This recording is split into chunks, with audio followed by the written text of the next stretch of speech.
왔으니까 사실 최근에 모병제도 뭐 문제가 되고 있고 저도 이 문제는 굉장히 관심이 있습니다. 왜냐하면 제 막내 아들이 다음 주에 입대하거든요.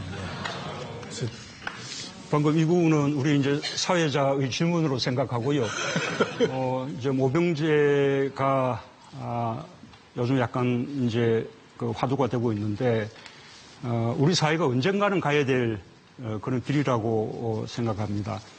그러나 아직은 우리가 현실적으로 모병제를 실시할 만한 그런 이제 형편은 되지 않고 조금 이게 중장기적으로 설계를 해 나가야 된다 생각해요. 갈수록 부사관 같은 직업 군인을 늘려나가고 그다음에 또 사병들의 급여도 이렇게 높여 나가서 늘어나는 재정을 우리가 감당할 수 있게끔 만들어 나가고 그다음에 이제는 병력 중심이 아니라 첨단적이고 과학적인 장비 중심의 군대로 전환해서 병력 수를 줄여 나가고 나아가서는 남북 관계가 더 이제 발전해서 평화가 좀 정착이 된다면 남북 간의 좀 군축도 좀 이루고 이런 이제 조건들을 갖춰 나가면서 모병제를 연구해 나가지 않을까 그렇게 생각합니다. 자, 그럼 뭐 국방 이쪽이나 군복무에 관해서 질문 있으신 분 손 들어주세요. 아주 곧 군대 갈 학생 한번 얘기 한번 들어보죠. 예, 안녕하세요. 강원도 행성에서 온 민족상황고등학교 2학년 김동규라고 합니다. 일단 사실 군복무 같은 경우에는 뭐 모든 남성이 국방의 의무를 져야 한다고 생각을 하긴 하는데 사실 징병제에도 문제가 많다고 생각합니다. 특히 병역비 같은 거, 군납비 같은 거 아직도 심각하고 그리고 특히나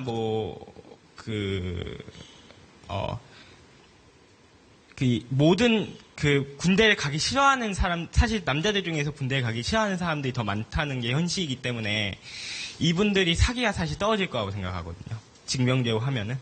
그래서 모병제를 이제 장기적으로 해야 된다 하시는데 혹시 이게 언제쯤 될지.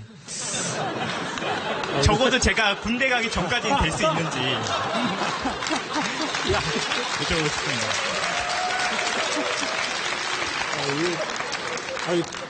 대통령께서 대답하시기 굉장히 곤란하실 것 같은데 임기 내에는 안 될 것 같습니다. 모병제. 그렇죠? 아무래도 본인은 모병제 혜택을 못 볼 것 같습니다. 그러나 앞에 말씀하신 부분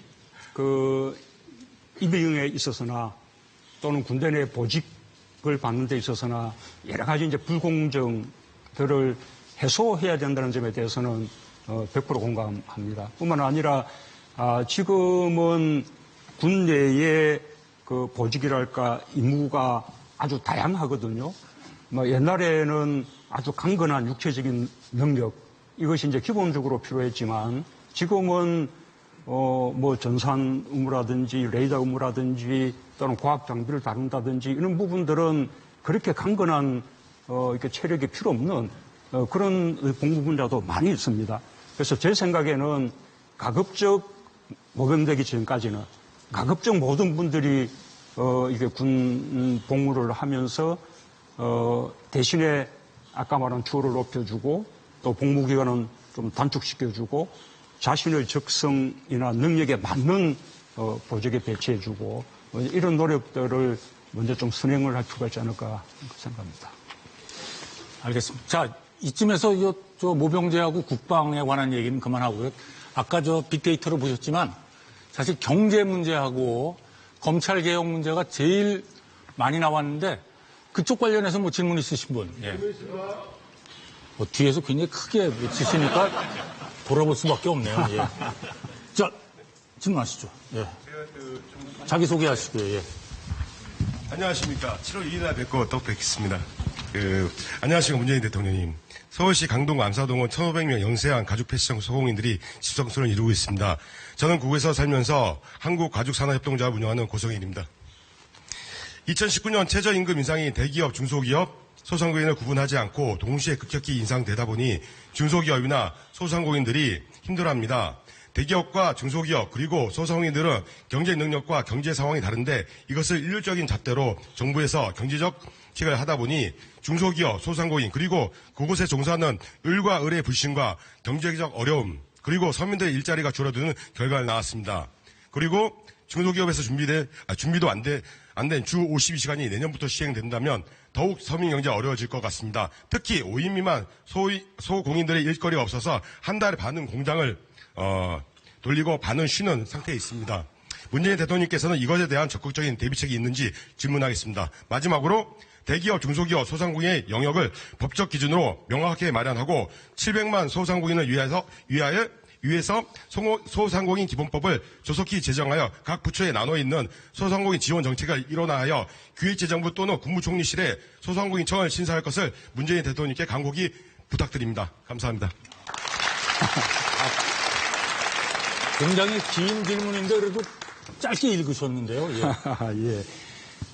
제가 뭐 답변을 다 이제 드릴 수는 없지만 마지막에 말씀하신 이 중소 그 상공인들을 보호하는 그런 법률은 지금 이제 제정이 된 상태고요. 말씀 중소기업 특화법종 이래가지고 그런 업종은 대기업들이 진출하지 못하도록 그렇게 보호해주는 그런 이제 법안입니다. 아까 이제 최저임금 부분이 뭐 제 임기 절반 동안 아마도 뭐 가장 큰 이슈였는데요. 우리 사회가 이렇게 지나치게 양극화되어 있고 또 경제적 불평등이 굉장히 심각하기 때문에 이대로 갈 수는 없는 일입니다. 그래서 최저임금 인상은 반드시 우리가 포용적인 성장을 위해서 가야 할 길이라고 그렇게 생각하고요. 다만 이제 속도라든지 이런 면에서는 여러 가지 의견들이 있을 수 있을 것 같습니다. 뿐만 아니라 대한민국 경제 전체로는 그것이 건강하게 만드는 길이라 하더라도 또 아까 소상공인, 소공인, 자영업자 이런 이제 분야에 따라서는 아주 이제 뭐 이제 어려움을 겪는 분야가 있을 수 있고 또는 이제 한계선상에 있는 노동자들의 경우에는 오히려 최저임금 인상 때문에 고용시장 밖으로 밀려나는 그런 일도 있을 수 있기 때문에 여러 가지 종합적인 고려가 필요하다고 생각합니다. 이미 올해 작년 2년간의 최저임금 인상이 조금 급격했다고 보고 있기 때문에 내년도 최저임금에 대해서는 4% 이내로 속도 조절을 한 상태고요. 이제 좀 아쉬운 게 있다면 최저임금 인상이 되면 당연히 소상공인이나 자영업자들은 이제 부담이 되지요. 그러면 이분들의 부담을 낮출 수 있는 여러 가지 조치들이 함께 좀 병행돼야 되는데 예를 들면 사실은 소상공인들의 영업비용에서 인건비보다 더 큰 비용을 차지하는 것은 임대료입니다. 그럼 임대료의 어떤 이제 인상을 이렇게 좀 억제한다거나 또는 이제 또 계약 갱신 청구를 할 수 있게 한다거나 뭐 여러 가지 또 카드 수수료를 대폭 낮춰준다든지 이런 이제 조치들이 아마 이제 병행이 됐으면 아마 훨씬 덜 힘들지 않았을까 싶은데 그게 최저임금 인상은 최저임금위원회에서 그에 이렇게 하게 돼 있는 반면에 소상공인들을 보호하는 여러 가지 이제 이 제도들은 전부 국회에서 입법이 돼야만 이루어지는데 이 시차가 굉장히 이제 자꾸 이제 길어지기 때문에 그 어려움을 가중시키는 것이라고 생각하고요. 노동시간 단축도 우리가 가야 할 길입니다. 이미 이제 그 300인 이상 기업들은 주 52시간 노동시간제가 시행이 됐고 비교적 잘 안착이 되었습니다. 우리 사회에 굉장히 많은 긍정적인 변화를 주고 있고 이른바 저녁 있는 삶을 노동자들에게 주고 있죠. 내년 이제 1월 1일부터는 299인부터 50인까지 이 규모의 이제 중소기업들에게도 시행되게 되는데 300인 이상 기업들에게 우리가 해봤던 경험에 의하면 300인에 가까운 기업일수록 뭐 잘 이렇게 준비를 할 수 있을 것 같습니다. 그러나 50인에 가까운 기업일수록 좀 힘들지 않겠습니까?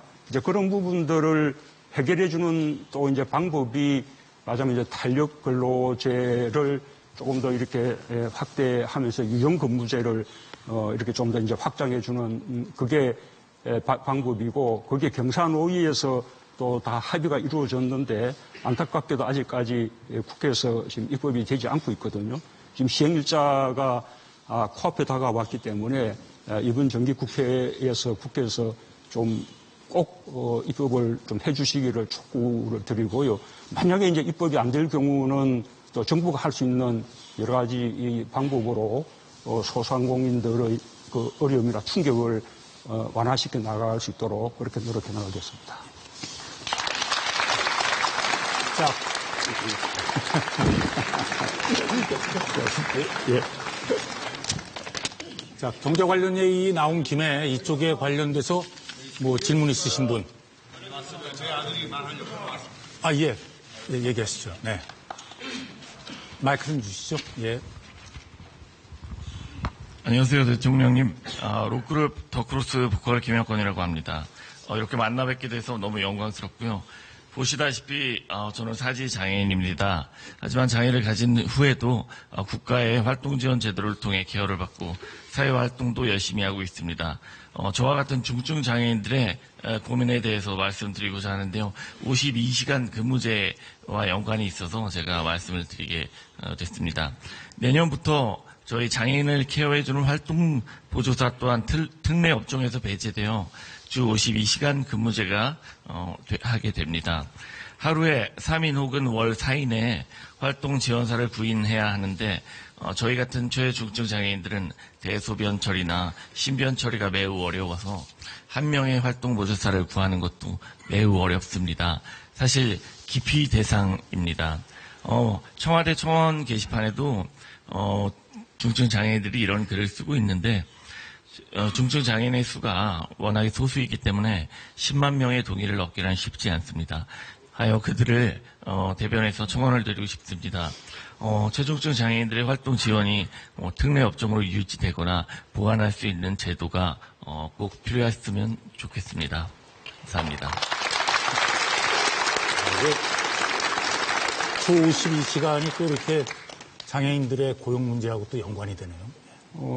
과거에는 이 장애인 활동 지원을 장애인 등급제를 통해서 이렇게 일률적으로 이렇게 정하다 보니 많은 불편이 있었습니다. 그래서 우리 정부는 장애인 등급제를 없애고 그냥 장애인을 중증 경증으로만 구분하면서 이른바 맞춤형 이런 이제 지원을 하고 있거든요. 그래서 전체적으로 장애인 활동 지원의 시간수라든지 또 급여량 같은 것이 다 거의 모든 장애 유형별로 다 이렇게 증가가 된 상태고요. 아마 지금 이제 주 52시간제 때문에 혹시 장애인 활동 지원을 받지 못하게 되지 않을까라는 이제 염려를 하는 것 같은데 사실 그 부분은 이 장애인들의 문제가 아니라 장애인 활동 지원하는 분들의 노동시간 문제이기 때문에 그 부분들은 정부가 이제 별도로 해결을 해 나갈 것입니다. 그것 때문에 장애인들이 필요한 시간에 지원을 받지 못한다거나 과거보다 지원받는 시간이 줄어든다거나 그런 일은 없을 것이라고 제가 장담을 합니다. 다만 이제 요 근래에 저희가 몰랐다가 이제 확인된 부분이 장애인 활동 지원 받는 분들이 65세가 되면 그때는 이 장애인 어떤 지원으로부터 말하자면 노인 장기 요양 이 보호의 어떤 대상으로 전환되게 돼서 다른 부분의 보호들은 좋아지지만 장애인 활동 지원은 오히려 시간수가 줄어드는 그런 문제가 있다고 그 보고를 받았습니다. 그 문제도 빠른 시일 내에 저희가 해법을 찾아나가도록 하겠습니다. 감사합니다. 네. 자, 지금 각 포털의 실시간 참여방을 통해서도 많은 국민들이 참여하고 계십니다. 실시간 참여방을 한번 연결해 보도록 하겠습니다. 자, 허이로 아나운서가 소개해 줍니다. 네, 지금